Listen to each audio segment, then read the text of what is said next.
Obviously you're relatively new, but you've actually been around since about 84, haven't you? Or you've known Dean since 84. Yeah, I've known Dean since then, but we were in a different band. It was completely different. Curve's only been going for about 14 months. Right. What's the first band you were in? Our first band I was in was called The Uncles, with a girl from Canada, actually, and she was from Toronto, and she was called Christine Pike, and she was a bass player, and that was my first band with her. And then State of Play with Dean, and now Curve. What happened between you and Dean earlier on? Because you had a bit of a falling out for a while, didn't you? Yeah, well, we decided we needed a break from each other, really. And we spent about 4 years not actually speaking to each other. And then, you know, we decided that the time was right again. We always kind of knew, really, that we'd get back together, but, you know, we didn't quite know when. And it just seemed right. There was gaps in our lives, you know. And was there something that triggered you two coming together again, or was it? Yeah, because Dean went to live in Spain, and he came back and he had nowhere to live, and he rang me up and he said, can I come and stay with you? And that would kind of force the issue, because I've got a 16 track in the basement of my flat where I live. And he just decided to start working there and utilize, you know, this system that we had there.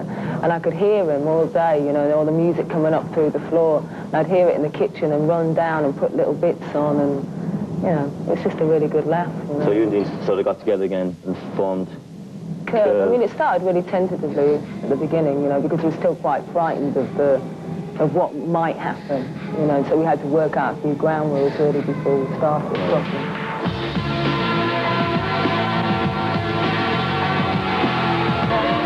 Rumor has it that you write a song during the day, and if you don't like it at the end, you go back and erase the whole thing. Yeah. Is this true? Yeah.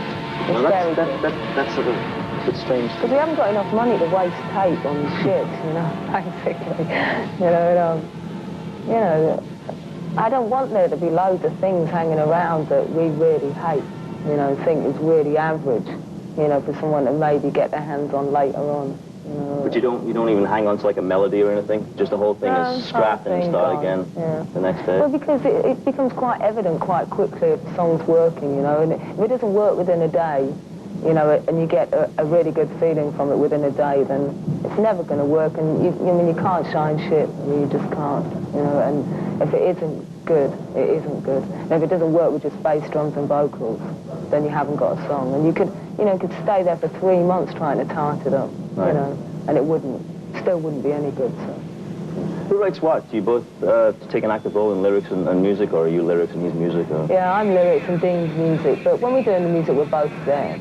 But Dean obviously writes all the chords and does all the, you know, all the structuring and everything, and I just come up with wacky ideas, you know. And sometimes they can start something really good, you know, but generally Dean writes the music and I write the lyrics.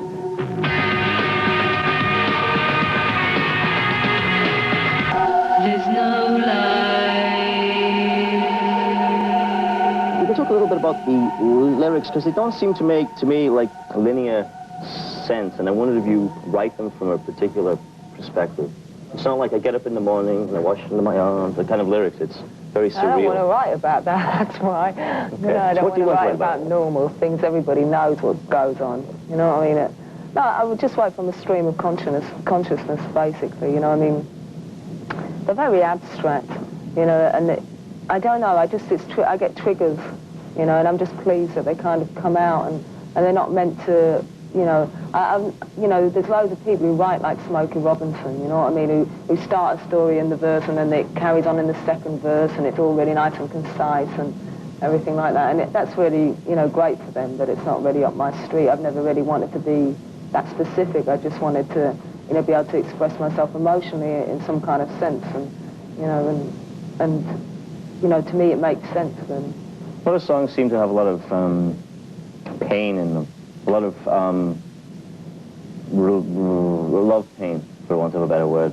Is that sort of based on experiences that you have, or experiences that you look around? Or? I can't say it is gonna, because Alan would kill me. Quite often. Is he watching?